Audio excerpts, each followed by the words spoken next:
so many elements of that. There's an academic side to it, a social emotional side to it, just what the daily routine will look like. And just to just have a bit of a round table about just that process and are our children ready for the move and how will we know. I just want to start by telling a bit of a story. My son Christopher was born on the exact same day as my neighbour Pete van der Linden's boy was born, Rodney.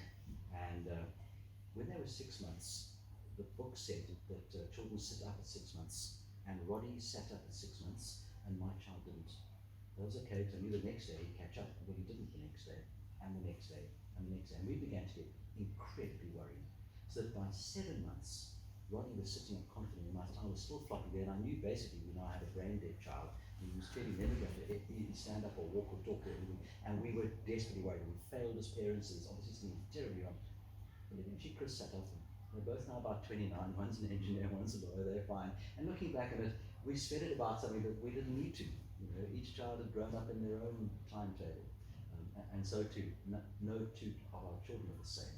Each has their own skills and talents and what makes them special and unique. There's no one-size-fits-all formula for them. And as parents and as teachers, we're there to inspire, nurture, and look after them. But there are some key things that you do need to master. I was just chatting to Esbe this morning saying, I'm a high school teacher by training, and I think the most important year at school you have is grade 1. Because that's the year you learn how to read, write, add, subtract, multiply, and divide. And so many of those foundations of phonics and number and thinking are laid there. And so it's not that any year in education is less important, but those grade 1, grade 2 years are just very important. So I'm singing to the choir here. But yeah, just so much of it too depends on that relationship between the teacher and the child. So Esbe, just going to hand over to you, talk about just what advice would you give and what do parents need to know and what can they look forward to in grade 1? Yeah. Hello, Yella. For those of you who don't know me, I don't think there is anybody. Ken jy my agtergrond? So bietjie. Yeah.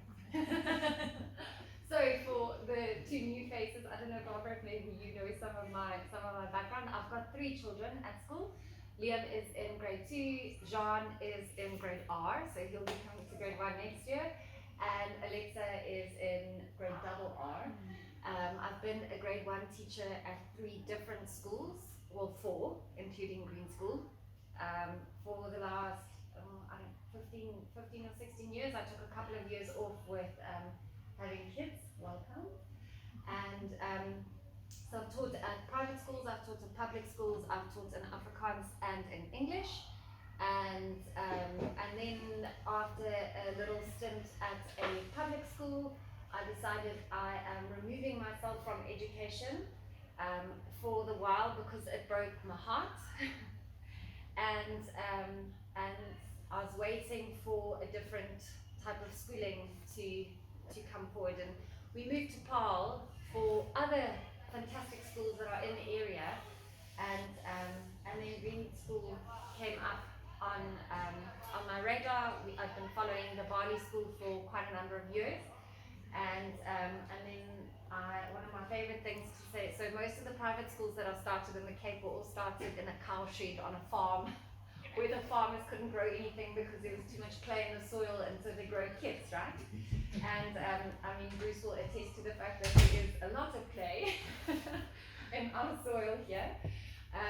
But Green School was not started in a cow shed with a big vision. We are blessed with a very magnificent campus, wonderful school, a great curriculum, some amazing colleagues and friends. And I've been part of the journey since the very beginning. So grade 1 is a big year, and it can be a scary year. It's my favorite year to teach. It's the only one I've ever taught also. And there are not many people who want to do it because it's got a lot of bad press and good press around it. So we're here today just to chat to you about what we do, about the step up. Sometimes it's a step sideways, it's not always massively up. And sometimes it's back, it's a little bit of a dance, and that's okay. But we're actually just here to answer some of your burning questions that you wanted to find out. So I'm going to take you through my timetable as it is at the moment to chat to you just about what the different types of things are that we do. Ons klasse is in Afrikaans en Engels vir die Afrikaans do teach reading and phonics and all the rest in both languages. When kids are ready, we introduce the other language. So if a child is not an English or an Afrikaans speaker, we refer to academic language. What is their academic language that you have chosen for them? And then we try and settle that first before we throw in the other stuff. However, the Afrikaans and the English will always be on the radar, and it'll always be in context, and it'll always be in a social setting, which is where language is picked up the best. So school is a very magical place. So we do have routines, and we do have set timetables, but it is also just a suggestion. Because if something very exciting happens outside, or our thematics lesson runs on and the kids are there, we don't go, oh, now we need to stop, we need to go over to math. So we have an indication, we've got very clear planning, we know where we want to go with each of the kids, but there is also room for flexibility, which is phenomenal. It means that not one of the kids in our school needs to be ready for a standardized assessment at Wednesday morning at 9:15. You have to feel okay, you have to have gone to the loo, and this is your one mark that counts. So this allows for a lot of movement, which is fantastic. So we start our day off every morning with mindfulness, which is something that the kids do in kindy as well. We go through different variations. So by the time they hit grade 1, we add in some journaling, which is pictures at the beginning, and it stays pictures for most of the year. So we add in some journaling, we add in some movement, we do lots of breathing exercises. It's not, as all of you know, it's just being mindful, it's calming down, it is getting ourselves ready in the space to learn and to sort of shake off all the worries that the morning could have brought. And this is especially valuable for the teachers. So it's something that we try to instill with the kids, but we enjoy it just as much. Then at the moment, so we keep changing things. We don't stay very static. So we've introduced a phonics program in the last couple of weeks that came very highly recommended by a fellow expert in the field. And what is phonics? Oh, phonics is how you pronounce sounds. So please do not teach your child the ABC. ABC does not explain to them how they can read CAT. CAT says, sounds like cat, cat, there's cat. So when you are teaching them phonics, and we'll send some cues home for you that you can use, that you're welcome to introduce. Phonics is the phonetic approach that we use towards writing and reading, so for them to decode and to encode. Okay. It would be like the O sound, the, go. Yes, So those come into sound families, which we do in grade 2, grade 3, but incidental teaching will happen when kids are ready. So when we see that kids are ready and we've got really strong readers, those are things that we'll throw in on the side to teach that kid because they're already there. Okay. So we've got some phonics, which is blending, putting words together, taking them apart, things like that. I've been doing John. I don't know if it's a second child or close to a second child or the second child of the grade 1 teacher, I'm not sure. But he's decided that he wants to start learning to read, and I'm not keen to push him to learn to read, but if he is showing me, and if your child is asking you, Mom, I'd like to learn this, Dad, I'd like to learn, sit down. But this is what you do, is you go through the phonetic approach. So you find decodable texts that are easy to find. You can Google them, or you can ask one of the teachers, and you read with them, and you help them sound out and break up the words. They won't know all of the sounds, and that is okay. Right? We can help you with some guidance on that. Anyway, so we do a phonics program, both English and Afrikaans. Then a big part of our school day is thematics. Now, thematics is what we use, just like kindy uses their themes to do all their different things, we do exactly the same. I don't know if any of you remember outcomes-based education, OBE. That's a system they tried to run in South Africa. They changed the curriculum. That was before we had whatever was before CAPS. I can't remember.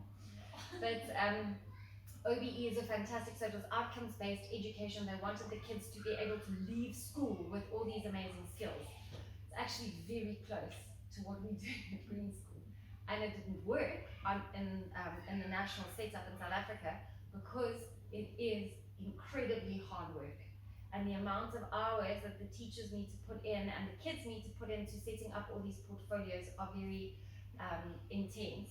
And it was just not something that the country was ready to roll out, but it is a wonderful idea. So we sort of do that, right? We bring in our thematic themes, our topics for the term. It's termly, and sometimes we break them up into 2 little clusters per term, and they run very closely to what Kendi's doing. And what we aim to do always is to sort of step up. So at the moment, Kendi would have done lots of who am I, my house, all of those things, my feelings. Grade 1 looked at Green School, and then we looked at PAL. Grade 2 looked at South Africa. Grade 3 looks at Africa. Grade 4 looks at the world, and grade 5 starts at the world and goes into space. This means that if you have got more than one child, hopefully a conversation happens during the day. And around the dinner table, one child will say one thing and another one would be able to tie in, and they're building on the same things. We're not learning about the water cycle every single year. We're not doing an outing to the aquarium every single year. So we are constantly trying to build on whatever foundations were put there the year before, right? Thematics is also where we try and actually do most of our assessment. So we'll use our proficiencies, which is for primary school, maths and language, right? We'll use our proficiency time to teach the core skills. So the counting, the stuff that you can't really put into context, the rote stuff that you just need to go at by repetition, in fun ways, not in old boring ways, but in those explicit reading lessons, the explicit phonics lessons, those things will happen here. But can you write a sentence for me on PAL, and then I can look at, are you using finger spaces? What does your spelling look like? Are you punctuating your sentences correctly? So it's not necessarily something that is taught in isolation, because so much of school has become these isolated things. And life doesn't work that way. Life isn't very isolated. So we try and bring out maths. Our grade 1 form that we sent out on the parent social group, we opened it up the other day, and I showed a massive graph to the grade 1s, and it was fantastic because you get this information in, and it's information that means something to them. So now all of a sudden you can give them a maths lesson with information that they appreciate and that they understand, and that is real to them. So that is what we try and do for most of our teaching. It's not just something that is loose. The kids have to understand. Simon Sinek fans? Any Simon Sinek fans? They need to know the why. Why is it that they are doing this? Why are they doing this? Why do I have to keep practicing this? Why are you not giving me examples of things that I can just get right all the time? Why are you challenging me? So those are what some of the main reasons why we're here. So we've got that explicit reading time and writing time, and then we've got some maths work. Then we've got some specialist activities which sit in grade 1, and we've got some amazing teachers that help us out with it. So we've got Nina Horline, who's our art teacher at the moment, and I've got a disclaimer. She sent a beautiful presentation for you guys, which we will share on WhatsApp so that you can look through that and share it with the people who aren't here, to show you her approach to art and what she's doing. The art room is next door, and walk through there. Pop in, go see what it is that they do. She is doing absolutely phenomenal work with the kids. And so it's last year, she's also really flexible in her teaching. She understands the Green School way of doing things. Last year, she had mud sculptures down as doing an activity for the Soccer World Cup. No, wait, I need to get my facts right. The kids had to build something with mud. And one of the grade 1s asked, can we please make a Soccer World Cup trophy? And so she adapted her lesson so that they could make the Soccer World Cup trophy, which they then decorated with all sorts of amazing things. And through that, she was looking at the Green School skills. How are they collaborating? can they adapt their plans when things fall off? How's that happening? So a lot of that assessment and teaching is also running in the background. PW is run by Rian Venter. I don't know if most of you have probably seen him. He's a wonderful teacher. So PW is broken up into 2 different slots. For the one slot, the kids will be doing physical activities. So it's physical well-being or physical wellness. And so they'll be doing sporting exercises. He does bleed tests, fitness tests with older kids. He'll work on core strength, all sorts of different activities and games that he plays with him. And then his other lesson has more to do with personal well-being. He looks at nutrition. He looks at internet safety. He looks at feelings. They talk about feelings and journaling and all sorts of different ways. And it's all about, this should start to give you a very good idea of how holistic our approach continues to be. It's very holistic in Kindi, and it is amazing. And it continues that way even with more people involved in your child's day-to-day life. And then music is run by a company called Marimba Jam. Anke is our permanent Marimba Jam teacher who is at school and on campus 5 days of the week. She started with us this year and she's doing some amazing stuff. So she's teaching the kids to play marimbas. We've got some djembe drums. They are bringing in some ukuleles. She is singing with them. She also did a little presentation that we will share with you guys so that you can meet her. But they are doing some amazing things in music. They write songs together. I know they're busy. One of the groups is busy with working on a song with the I Respect Values. So the kids get to do things like that in the music classes. And then Green Studies continues and becomes a little bit more. Do the kids have their own specific garden? We do, yeah, in the kindergarten. Okay, in the kindergarten. So grade 1, we sort of step out onto the campus, and then we've got a specific part of the garden in school. So one of our lessons is run hands-on with Bruce. He works through the garden with us, and we do all sorts of amazing things. And this is where it really becomes phenomenal to me, because it gives you that time in the garden to have a little chat with the kids. We're there with them, but our fine motor skills, so much of it, all of that cutting and pasting that usually happens in a classroom, and it's just a whole lot of glue and there's not really a reason for doing that. The cutting and the sorting of the seeds, the planting of the seeds, all of those things. So our fine motor skills and the sensory integration, so much of it happens in the garden.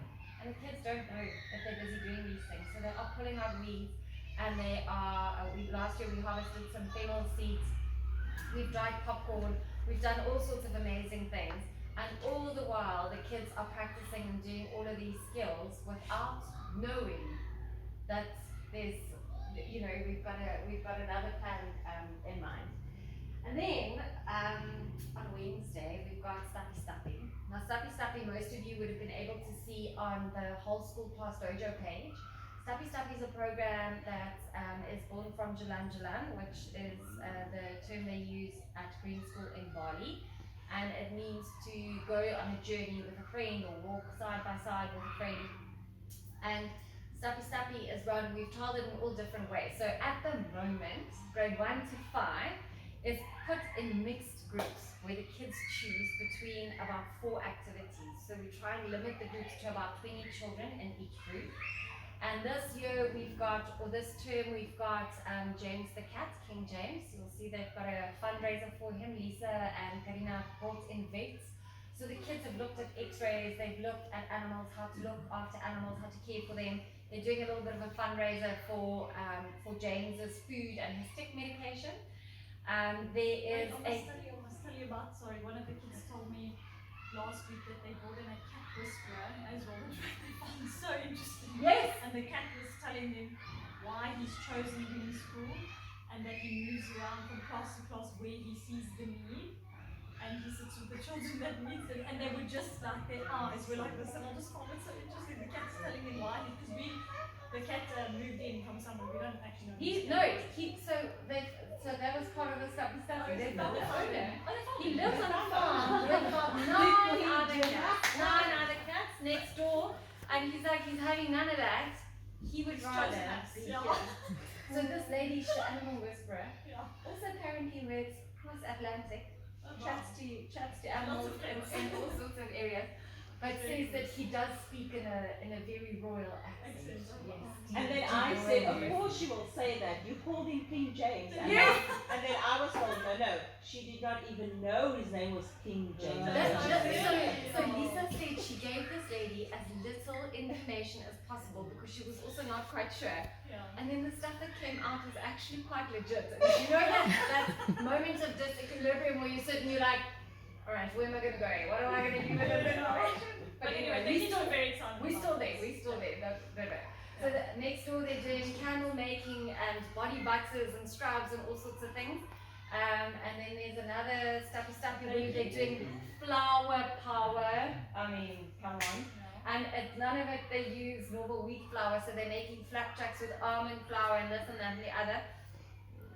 They've also had to do some major problem solving and adapting, because if you look at the weather and you look at our power supply and the use of the ovens, you can't really bake that much if you are dependent on very massive ovens. So those teachers have been phenomenal with adapting their plans, and the kids absolutely love it. Yes, the fourth primary stuffy is working in the gardens, and they're doing earthworm tea with theatre. The kids went home with a school-made mosquito spray, and they're busy helping out in the gardens. They went home with earthworm tea. They've started gardens outside, so it's actually absolutely amazing. And then higher up, we've got kids who are doing, for the middle and high school, they're doing digital music production. There's another group that's putting the school on the map with all the plants on Seek, iNaturalist. I think that the app for iNaturalist is called Seek. Is that right? They're two up anyway. So, and then there's another one that I cannot. Oh, there's the swap shop one. Oh, So they're the swap- upcycling some clothes. Yes, and they are embroidering. You should see these girls sit down. They're making their own designs. They're embroidering to make covers for journals. So it's absolutely phenomenal. So what happens in Stuffy Time, and the reason why it's there, is so that kids can mingle and meet with children from other age groups. So it gives them that opportunity. We had Liam, my son, last year in grade 1, decided he wanted to learn to crochet. And he sat and gave lessons to older children on how to crochet. I mean, it's not, technically, I'm no expert, but he was imparting his skills, and to give the kids the opportunity to be able to learn from each other has been absolutely amazing, and the kids love it. So that's on a Wednesday. And then a big part of Stuffy is you'll see that there's a service part. So Stuffy is usually broken up. We use the sustainability compass, Nia. No, I'm not talking the truth, because that is society and it's not service. Yes, but so service. But it is, yes. And then there's economy, where they often do a little bit of a shop, and there's nature, and then there's is it well-being? Yes. There's a big element of service. 2 years ago, we found that the kids often left spaces in a much worse condition than they found it. They would eat, make a big mess, stand up, go outside and play. Soap on bathroom, kid stuff, So all normal stuff, spraying water around, making little bits of a mess. And we sat and we thought about it, and we were like, how are we going to help them? How are we going to make them aware of what it is that they're doing, and how are we going to empower them, to show them? Most of the kids had never worked with a broom before, or they didn't understand how sweeping works. So we help with that, because we are responsible for, that's another big change that comes to the grade 1 and primary classes, is we are responsible for cleaning our own space. We've got somebody who comes in once a week, but for the most part, we are responsible for that. And for that reason, we leave our shoes outside, because mud and sand that come in on our shoes make a very big mess inside.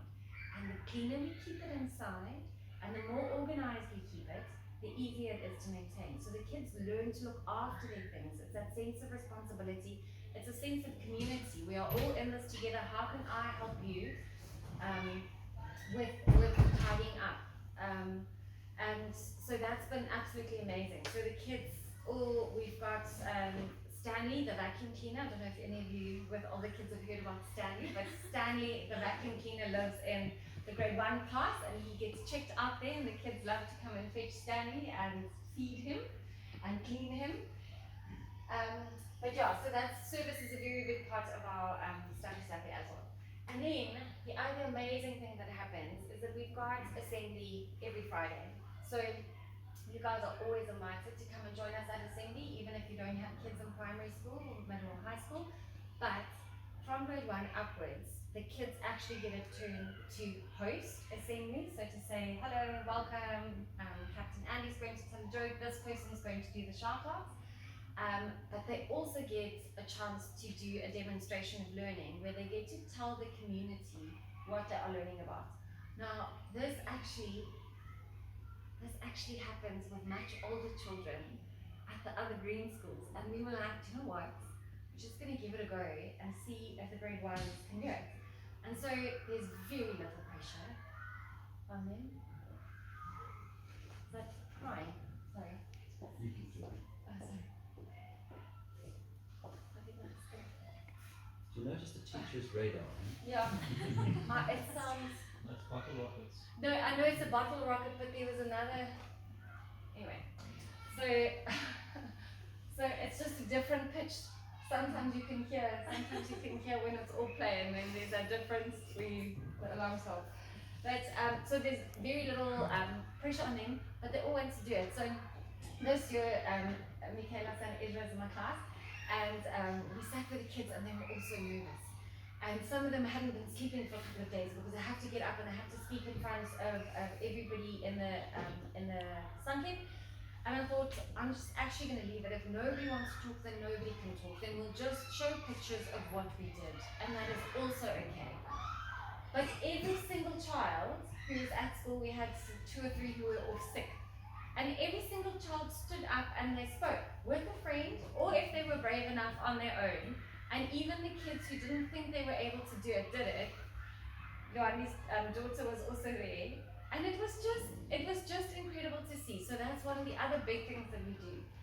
Talking in front of audiences, being able to verbalize your thoughts, those are the skills that are going to set our kids apart. The big academic stuff, it'll come, it'll go. There we go, ChatGPT has entered the room and is now writing reports for us.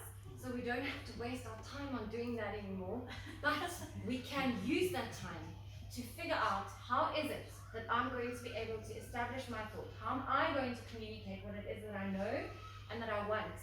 And how am I going to use those skills to set myself apart? And in funny little teeny tiny ways that don't seem very significant, we build on those skills with tiny little things that seem tiny, but that can be very big. Like standing up and talking in front of, I think about 200 people were there on Friday. So And they were very cute. that was cute, yes. And it's just that 1 or 2 sentences, and then they realize this is what I can do. So if I can go on the back of that, what does your child need to be ready for grade 1? They need to be able to know that you believe that they can do it. So one of the biggest changes that I've seen with kids are those kids who get dropped off at school with a cool and confident parent at the back. In our household, often that's my husband, not me, so I'm also trying to learn to practice what I preach. But that cool, confident drop off to go, buddy, you can do this, you can rock your day, you go ahead, and then if you fall, you get up.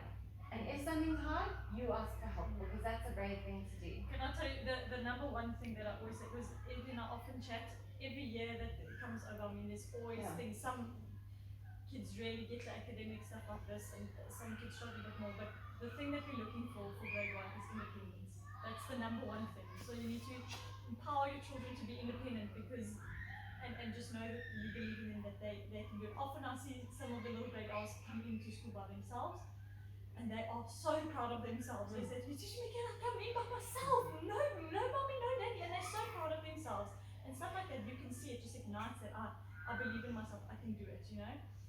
And So that confidence that confidence, yeah. boils into, it spills over into all the other things that's happened. Yeah, that's true.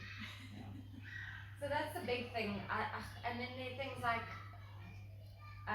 we don't have school uniforms, so nobody has to practice buttoning up and doing laces too much with a, should we call it a costume change? But but the sense of independence, being able to go to the loo by themselves, come into class if they can by themselves, look after their belongings, and just knowing that they are actually okay because they've got you backing them. Yeah.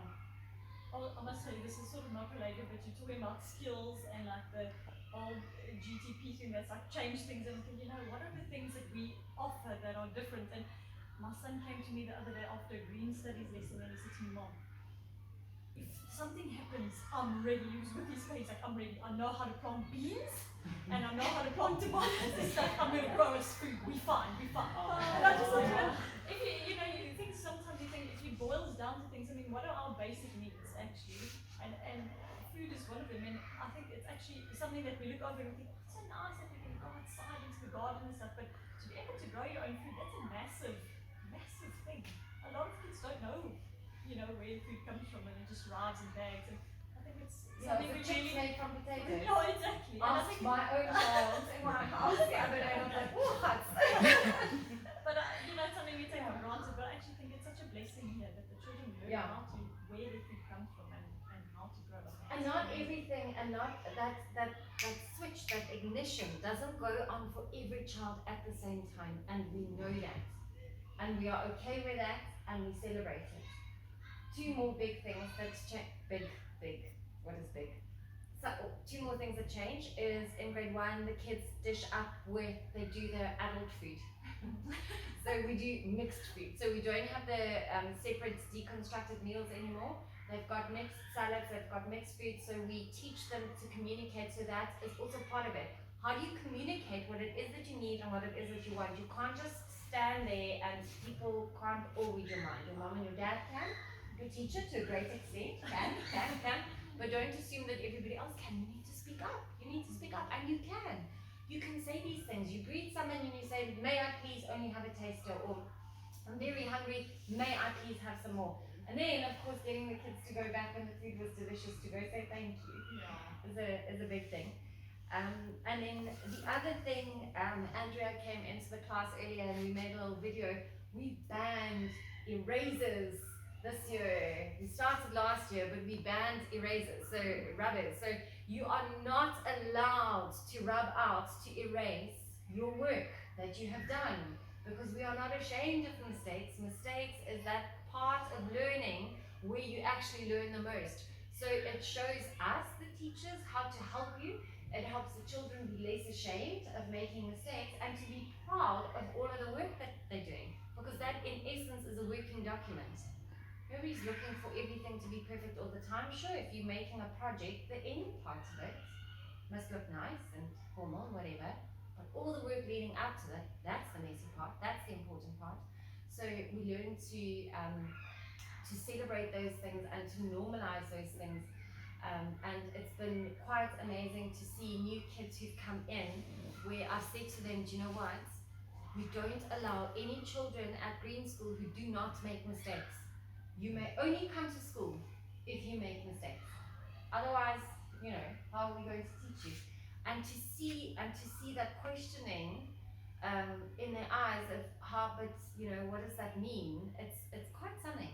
And to see a level of anxiety come up in some other kids, because now my work is not going to look perfect, and my work has to look perfect because my teacher wants my work to look perfect, because my teacher needs the books to look perfect for whoever's checking up on her. And it all boils down to why are we doing this together. So they need to be able, so it's one of our brave changes that we've made, and then we can really see the stars into it. Really recently, the OECD publishes these PISA tests, the international tests of student achievement across different education systems. You'll know they're kind of comparing Singapore and so on. And they produce PISA papers. And one of the PISA papers is what can parents do at home to support their children's learning? And in what they call junior primary, the number one thing, and this is meta research, is read stories to your children. And they learn so many things when you read stories to them. And I know you all do, but just know that there's really rock solid research to show that story time you have in the evening, however short and however busy your day is an incredibly important part of their day. They learn to love language, they learn how to keep in with concepts, they learn how to concentrate, they learn to associate reading with love and enjoyment. There is no research to say buy a computer or buy a smartphone and get this app, it will transform. There is no research at all. And interestingly, they're saying sort of in sort of middle school years, the most important thing is discuss the news of the day and what's been happening today. It's conversation over the supper table, and it's that time spent together.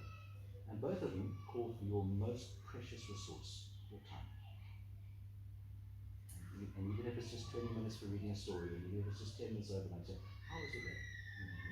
That moment got contact there, it was just so important. And in an increasingly busy and fast-paced world, just wonderful to know. There's an international research body showing that reading is really important.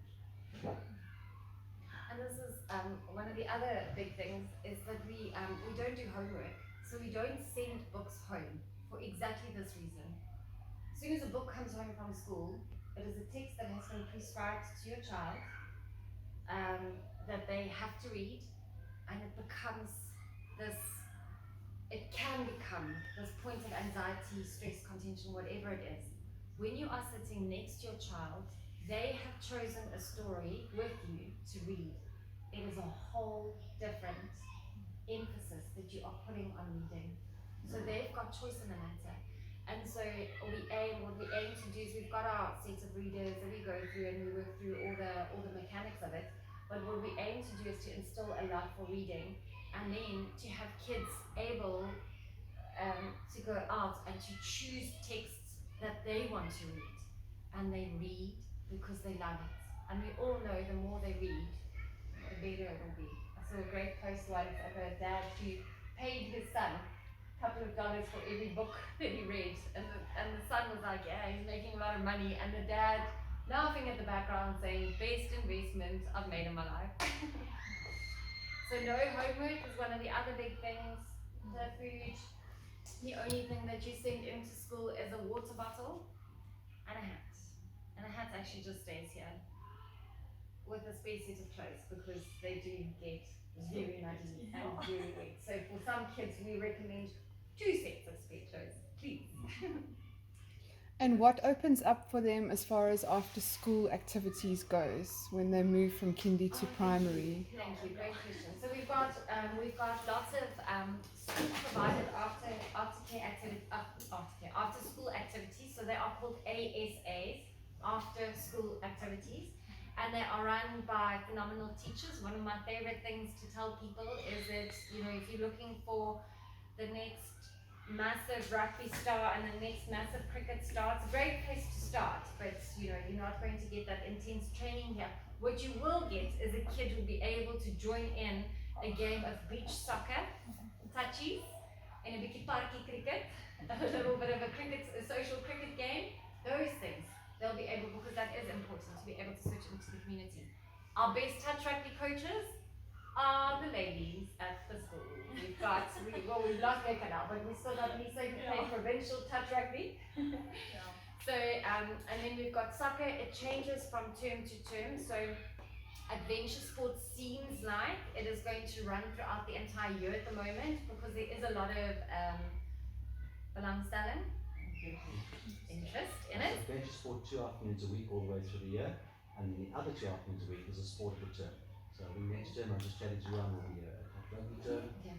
This term is dancing. Yeah, we have dancing this term, indoors, something you can do indoors, skate the heat. We have touch rugby next term, then there'll be soccer, and the 3rd term, and then in the spring term, it'll be mini cricket. Yeah. And everybody plays the same sports, so we get more numbers. Yeah. And it's World Cup as well, so everybody will get into that touchy sort of. Exactly. Yippee! Yeah. And it's open for boys and girls. So some of our best rugby schools. So it is open for everybody. And then we've got activities. I know Esbe and them really want to do like an aesthetic vibe. So there's sometimes a drama thing. Eco Club always carries on, which is once a week. Performing arts, there's drama, there's Performing guitar arts. lessons. And they change and evolve with the seasons and with the staff that we have available and with the interest of the kids. So sometimes we start something and there'll be 2 kids who signed up and then we call it. It's like, all right, we can use this teacher better somewhere else. And then we've got some paid for after So those are free. Those are yeah, free. those are all included in school fees, yeah. And they run from 3 o'clock until 4 o'clock. So that is the other big change, is that your grade 1 day ends at 2:30, which is very It's late a long day for. in comparison with your average school in South Africa. But we have a half an hour first break, and we've got 45 minutes, which is actually closer to 50, lunchtime, so that they've got enough time to eat and to play, because we know that in play, 3 things. most of the things happen. Go to the bathroom, eat, Eat and play. play. Yeah. And here they've got enough time to do all 3 of them. And we encourage them to do all 3, but it is hard. But yeah, so longer break times and lots of movement. I'm going to get this on. Has anybody else got any other questions? Yeah, what are your burning questions? Who's your co-teacher? Next year, we don't know yet. Oh. Yeah, we don't know yet. Our junior shuffle is teachers shuffle every. Yeah, Oh. yeah. And they are here for 2 years. Our junior teachers are here on 2-year contracts because it's an amazing way to spread the word and the teaching strategies out very slowly into the country and into the world, maybe. But yeah, we don't know yet. But it will be, I mean, it will still be co. Yes. Yeah. Okay. Yeah. And unless there is an amazing growth and we get to open to grade, where are you standing on at the moment? 18 or We are 17. 17? So it depends. I mean, if we get lots of applications, we might split them into 2 classes, and then over 12, round 12 and up is when we get a second teacher in. Okay. So it could mean that there are, we've got 24 kids, for example. It could mean 2 classes. It could mean 2 full-time senior teachers. I can't remember, are you guys single now, right? No, she has me hard with her. Yeah, but it's just grade 1 grade 1 class. We've got 2 grade 2 Oh, classes. there's the one. So I that remember bubble, there was some kind of yeah, that yes, bubble yes, moves yes, up. okay. So ST and K were promoted. They were smart enough to carry on to grade 2. There you go. Okay. Which has been absolutely amazing Yeah. because they know where the Another kids have grade, come yeah, from. okay. Yeah. So it's been So lots of I fun. got my next one. Thank you so much. Thanks, Ashley. Who else? Did you have a question? Or was it your? No. Just mindfulness, how long is it? And I mean, does it slowly progress? Schools, I do as well, and I see Laura Johnson as well. But is it like a minute or 5 minutes? What do you It depends on the class and on the grade. I think some classes enjoy it more than others, but it's not And the very long. activity. Yeah. And the activity, sometimes it's a breathing activity that is shorter, and then when we go into something like journaling, that's longer. And then we do things like a rock pose, just to say so, and then we start at 30 seconds. And then hopefully by the end of the year you like it 5 minutes, and we always say, and the chat beforehand and the chat afterwards, but we have a longer session in the morning and a short, as in 5 minutes, if I'm saying longer. So usually about 5 minutes, but it could go either way. And then after second break, there's another little session. And then what we also start doing is on Class Dojo. Please don't spoil it. We watch the Mojo mindfulness videos, which is one of the main reasons why we joined up there. So we watch them as a class, and so in grade 1 and up we've got TV screens in the classroom. We use that as a form of projection. After a whole lot of research, that was the best way to do it, with glare and light and bulbs and all the rest of the stuff. And yeah, so that's also great. And then after 2, what sort of extra stuff you're gonna have? Because mine doesn't want to come home at 2 o'clock, guys. So Yeah, so 2:30 we finish at 2:30. 2:30 and then after Yeah, that. 2:30, and then if they stay for an after school activity, there is something on Monday, Tuesday, Wednesday, Thursday, so 4 days of the week. There is something going on, and then they can sign up for that, and we really encourage commitment so that it's not sort of whenever they feel like it, because the teachers have to pray for the activities. But see how they go. I usually recommend that in the first term of grade 1 you do nothing, because it is a full-on day. The day is a lot longer. They are a lot more tired, but it will depend on your child. So if you see that they are, if they are ready, What do you do with them from 2:30 to 3 o'clock? they play outside in the quads over here, and That's for the do's and don'ts. we know which kids stay. So we've got lists. We usually send out especially for the grade 1s, we send out a little Google form for who's doing what, so we know who's staying behind, and then we keep an eye, make sure they eat something. So then you pack a snack for them in a lunch box, but we try and keep that to the side for the day, no packaging, all the rest, no meats. So just a little snack for them to have after school before they go on to their after school activity. And then you fetch them at 4 o'clock from that activity, if it's at the field or in the hall or whatever. Oh. Anything else? Clothing wise, we try not we try and stay in shorts and pants and t-shirts.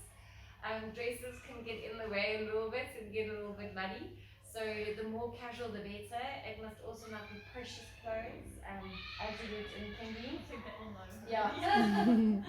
So it is the same vibe. And then shoes, whatever shoes you send in for them, make sure that it is something that they can put on and take off on their own. So flip-flops work great in summer, as do Crocs, and then little wellies or water boots are great for the rainy season. It gets very wet here. We also try and stay away from umbrellas for many reasons, but the main reason is actually the safety point of it, to try and control 15, 16, 17 umbrellas with opening and closing and all the things on everywhere, and eyes, and then the wind, and then everything. So space-wise, whatever. Raincoats, so a nice raincoat, a light raincoat is actually the way to go, because it means that you can dress them warmly, and then the light rain jacket they can take off and that can hang up to dry, so that their raincoat and their warm thing is not the same item of clothing. Okay. And then that's it. Well, I think that's it from our side. I can carry on talking for hours. But yeah, we're looking forward to it, and I hope it answered some questions that you guys might have. And yeah, please speak to us afterwards.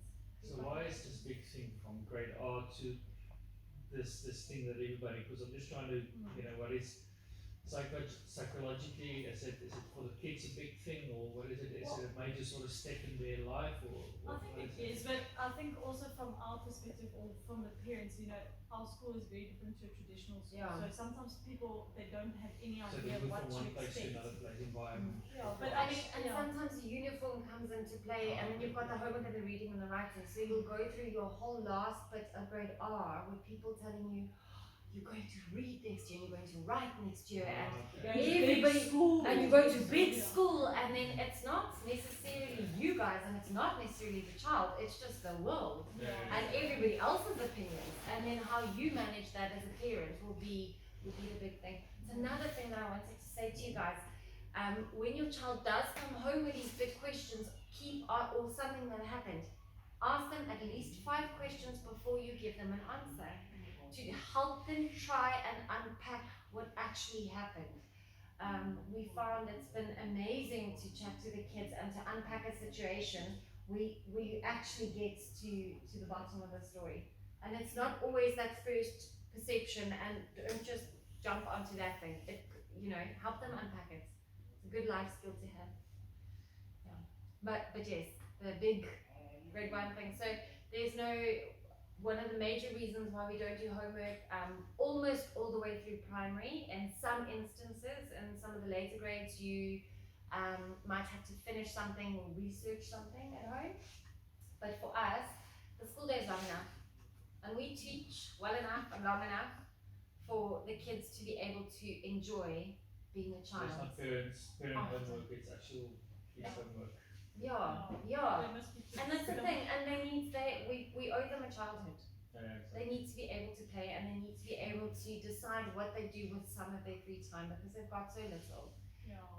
And so we're very big advocates of that. Alright. Thank you. Yeah. Thank you. Thank you. Thank you.